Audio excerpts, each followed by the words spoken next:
ஒரு பறவைய தொட்டதுக்காக ஒரு விஞ்ஞானியோட கண்ணு, கையி, வாய் எல்லாமே ரொம்ப எரிச்சல் ஏற்பட ஆரம்பிச்சிருக்கு. உலகத்திலேயே விஷமுள்ள ஒரு பறவைய பத்தி உங்களுக்கு தெரியுமா? வணக்கம் நண்பர்களே! இது போட் டாக்ஸ் நிகழ்ச்சி. நான் உங்கள் மணிகண்டன். வாங்க வீடியோக்குள்ள போலாம். இன்னைக்கு இந்த வீடியோல பார்க்கக்கூடிய இந்த விஷயம் ரொம்பவே வித்தியாசமானது மட்டும் இல்லாம, கொஞ்சம் அதிர்ச்சிகரமானதும் கூட. இப்போ பொதுவா விஷமுள்ள உயிரினம் அப்படின்னு சொல்லிட்டு நம்மள கேட்டா நம்ம என்ன சொல்லுவோம்?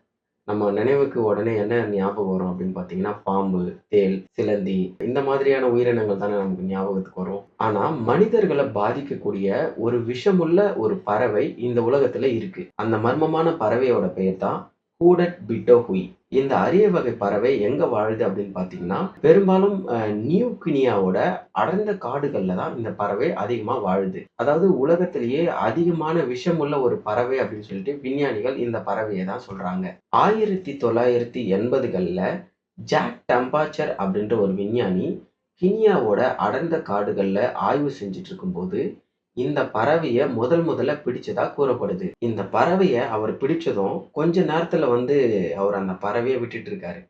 ஏன் அப்படின்னு பார்த்தா, அந்த பறவைய அவர் பிடிச்ச உடனே அவரோட கண்ணு, கையி, அதுக்கப்புறம் அவரோட தோள்கள் எல்லாம் பார்த்தீங்கன்னா, பயங்கரமா எரிச்சல் ஏற்பட ஆரம்பிச்சிருக்கு. இந்த எரிச்சல் ஏற்பட்டு உடனே இவரு என்ன பண்ணிருக்காருன்னா, அந்த பறவைய உடனே விட்டுட்டு இருக்காரு. அது மட்டும் இல்லாம அவருக்கு உடம்புலாம் எங்கெங்கெல்லாம் அந்த பறவையோட அவர் பிடிச்சாரோ அந்த இடம்லாம் பார்த்தீங்கன்னா, அவருக்கு ஒரு மாதிரி மறுத்து போற மாரியான உணர்வுகள்லாம் ஏற்பட்டதா கூறப்படுது. இப்போ எதனால இந்த பறவைய புடிச்சதும் அவருக்கு கை, கண்ணு இதெல்லாம் எரிய ஆரம்பிச்சது. அவருடைய தோலெல்லாம் மரத்து போக ஆரம்பிச்சது. உணர்வு இல்லாத ஒரு தன்மை அவர் உடம்புல ஏற்பட்டுச்சு அப்படின்னு சொல்லிட்டு, இவங்க என்ன பண்றாங்கன்னா, தொடர்ந்து ஆய்வு செஞ்சிருக்காங்க. இந்த ஆய்வுல என்ன கண்டுபிடிச்சிருக்காங்க அப்படின்னா, அந்த பறவையோட தோல், அதுக்கப்புறம் அதோட இறகு இருக்கு இல்லையா? அந்த இறகுல பார்த்தீங்கன்னா, விஷத்தன்மை இருக்கு அப்படின்னு சொல்லிட்டு கண்டுபிடிச்சிருக்காங்க. 1992ல வெளியான ஆய்வறிக்கையில இந்த பறவையோட உடம்புல இருந்து பேட்ராகோடாக்சின் அப்படின்ற ஒரு ஆபத்தான விஷம் இருக்கு அப்படின்றத விஞ்ஞானிகள் கண்டுபிடிச்சிருக்காங்க. இதுல இன்னொரு முக்கியமான தகவல் என்ன அப்படின்னா, இந்த பறவையில இருக்கக்கூடிய இந்த விஷம் நச்சுத்தன்மை கொண்ட தவளைகள்லாம் இருக்கு இல்லையா? அந்த தவளைகளோட உடம்புலயும் இந்த மாதிரியான விஷம் இருக்கிறத ஆய்வாளர்கள் கண்டுபிடிச்சிருக்காங்க. இப்போ பாம்பு, தேள் நம்மலாம் பார்த்திருப்போம் இல்லையா? இதெல்லாம் பார்த்தீங்கன்னா அதோட உடம்புலயே விஷம் இருக்கும். இயற்கையாவே அதோட உடம்புல உற்பத்தி ஆகக்கூடிய விஷயம் இதெல்லாம். அதே மாதிரி பார்த்தீங்கன்னா, இப்ப நம்ம தவளை கூட இதுக்கு முன்னாடி சொன்னோம் இல்லையா? அந்த தவளையில கூட அதோட உடம்புல இயற்கையாவே அந்த விஷம் இருக்கு. ஆனா, இந்த பறவையில இயற்கையாவே அந்த விஷம் உருவாகுறது இல்ல.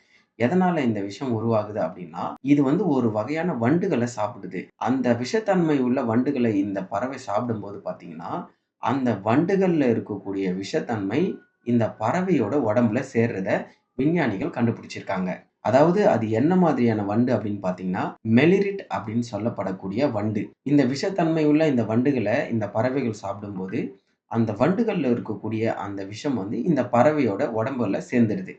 இதனால தான் இந்த பறவையோட உடம்புல இந்த விஷத்தன்மை உருவாகுது அப்படின்னு சொல்லிட்டு விஞ்ஞானிகள் கண்டுபிடிச்சிருக்காங்க. இப்போ இந்த பறவை அந்த வண்டுகள சாப்பிடும்போது, அந்த அந்த வண்டுகள்ல இருக்கக்கூடிய அந்த விஷத்தன்மை இதோட உடம்புல, ரெக்கையெல்லாம் என்ன பண்ணுதுன்னா படிஞ்சிடுது. இத யாராச்சும் வேட்டையாட முயன்றாங்கன்னா, அதாவது வேற ஒரு விலங்கோ, ஏதோ ஒண்ணு இந்த பறவைய வேட்டையாடுச்சுன்னா, இந்த விஷம் அந்த வேட்டையாடக்கூடிய அந்த விலங்குகளுக்கோ, அந்த பறவைகளுக்கோ இது ஒரு மிகப்பெரிய பாதிப்பை ஏற்படுத்தும் அப்படின்னு கூறப்படுது. இந்த பறவையோட நிறம் பார்த்தீங்கன்னா, கருப்பு மற்றும் ஆரஞ்சு நிறத்துல இருக்கு இல்லையா? இந்த நிறமே பார்த்தீங்கன்னா, ஒரு எச்சரிக்கை விடுக்கக்கூடிய ஒரு நிறமா கருதப்படுறதா விஞ்ஞானிகள் சொல்றாங்க. அதாவது என்னன்னா, இந்த பறவையோட கருப்பு மற்றும் ஆரஞ்சு நிறத்துக்கு ஒரு காரணம் இருக்கு. அதாவது என்ன அப்படின்னா, "என்ன தொடாத, நான் ரொம்ப ஆபத்தானவன்" அப்படின்னு சொல்லிட்டு மற்ற உயிரினங்களுக்கு எச்சரிக்கை குடுக்கக்கூடிய ஒரு விதமா இந்த நிறங்கள் இருக்கிறதா கூறப்படுது. இதனால தான் அந்த பகுதியில வாழக்கூடிய மக்கள் இந்த பறவைய தொடுறதுக்கு ரொம்பவே பயப்படுறாங்க.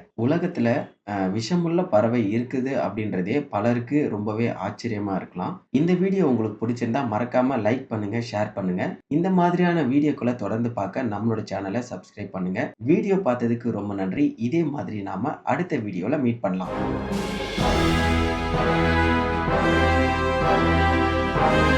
Thank you.